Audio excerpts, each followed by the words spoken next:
Hundreds of Indian student graduates have staged protests against a new federal policy in Canada that puts them at risk of getting deported from the country. Hundreds of Indian student graduates have staged protests against a new federal policy in Canada that puts them at risk of getting deported from the country. In fact, many international students, especially from India, had high hopes of starting fresh in Canada. But new immigration changes have thrown a big curveball for over 70,000 graduates. Indian students have been camping out in front of the Legislative Assembly in Prince Edward Island for over 3 months, and protests are now also popping up in Manitoba and British Columbia. So what exactly is changing? Well, the Canadian government is slashing permanent residency nominations by 25% and putting stricter limits on study permits. This actually comes as Canada has been experiencing rapid population growth. In fact, 97% of last year's increase was due to immigration. And then with local housing and job issues heating up, Prime Minister Justin Trudeau's government is under pressure to cut back on temporary residence.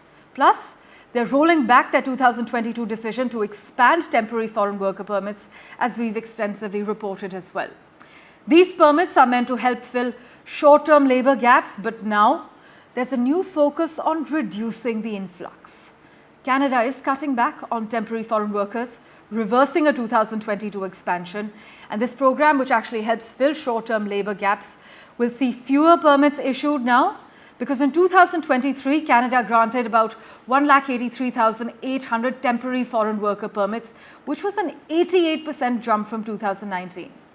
However, I must inform our viewers that the Employment and Social Development Canada Department has called out employers for misusing the program to avoid hiring local talent.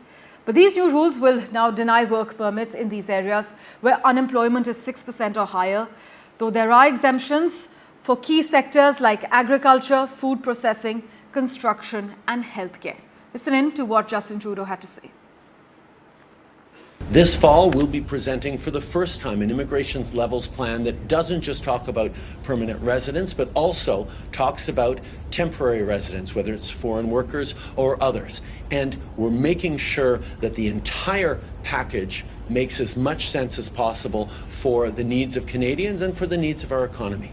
That's why the first steps we're taking today of reducing the number of low-paid temporary foreign workers that can come work in this country is part of the response.